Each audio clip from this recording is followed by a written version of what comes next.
everyone, I'm JL. And I'm Erica. Welcome to Infinity Minds, where we explore the endless possibilities of math, science, and more. In today's lesson, we're going to take a deep dive into vectors and vector spaces, essential topics in linear algebra. We'll start by defining vectors, then explain their basic properties. After that, we'll move on to vector spaces and their 8 essential properties. By the end of this video, you'll have a solid understanding of these key concepts and how they connect to many real-world applications. So let's jump in.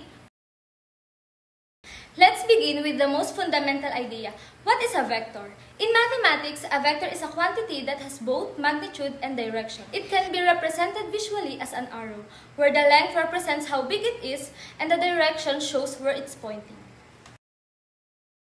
In algebra, we usually write vectors as ordered pairs like x and y in 2 dimensions, triples like x, y, and z in 3 dimensions, or as lists of numbers in higher dimensions. These numbers are called the components or coordinates of the vector. For example, the vector 3 and 4 in 2-dimensional space can be visualized as an arrow starting from the origin and ending at the point 3 and 4. And in 3-dimensional space, a vector like 1, 2, and 3 can be seen as an arrow in 3D space starting at the origin and ending at the point 1, 2, and 3. Vectors are incredibly important in physics, engineering, computer graphics, and many other fields because they help us describe things like forces, movement, and directions. Let's move on to some basic operations and properties of vectors that you need to know. Vector addition means combining 2 vectors to create a third vector. We add their corresponding components together. For example, if we have 2 vectors, 1, 2, and 3, 4, their sum is 1 plus 3 and 2 plus 4, which equals 4 and 6. Visually, we can think of this as placing the tail of the second vector at the head of the first, and the resulting vector goes from the tail of the first to the head of the second. Scalar multiplication involves multiplying a vector by a real number. This stretches or shrinks the vector but keeps its direction the same if the scalar is positive or reverses it if the scalar is negative. For example, if we multiply 1, 2 by 3, we get 3 and 6. If we multiply 1 and 2 by negative 1, we get negative 1 and negative 2, which points in the opposite direction. Now, let's take it a step further and introduce the idea of a vector space. A vector space is a collection of vectors along with the operations of addition and scalar multiplication that follows a set of rules or properties. These rules ensure that whenever we add vectors or scale them by numbers, the results always stays within the same space. These structures allows us to do a lot of useful algebra and geometry with vectors. There are 8 fundamental properties that every vector space must satisfy. Let's go through them one by one, explain what they mean, and give some examples so you can really understand how they work. Closure under addition means that if you take any 2 vectors in space and add them, you'll always end up with another vector in the same space. For example, in R squared, if we add 1 and 2 and 3 and 4, we get 4 and 6. Which is also in R squared. This tells us that vector addition doesn't take us outside the space.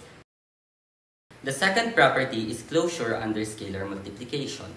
This means if you take any vector in the space and multiply it by a scalar, the results will also be in the space. For instance, multiplying 1 and 2 by 5 gives 5 and 10, which is still in R squared. This guarantees that the space is stable under scaling, which is very important in applications like stretching or shrinking a force vector in physics.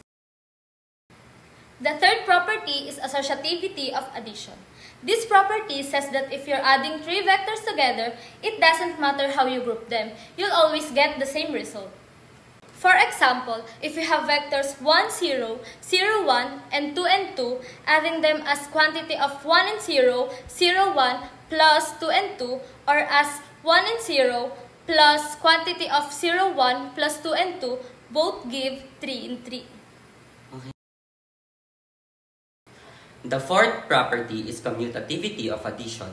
It says that the order in which you add two vectors doesn't affect the result. For example, 1 and 2 plus 3 and 4 is 4 and 6, and 3 and 4 plus 1 and 2 is also 4 and 6. This is another fundamental property that makes vector addition intuitive. The fifth property is the additive identity. It means there is a special vector called the zero vector, usually written as 0 and 0 in 2D, that when added to any other vector doesn't change it. For example, 3 and 4 plus 0 and 0 is still 3 and 4. This zero vector acts like the number 0 in normal addition. It doesn't affect the outcome. The sixth property is additive inverses. For every vector in the space, there's another vector called its additive inverse, so that when you add them together, you get the zero vector. For example, 2 and negative 3 plus negative 2 and 3 gives 0 and 0. The seventh property is the distributive property of scalar multiplication over vector addition.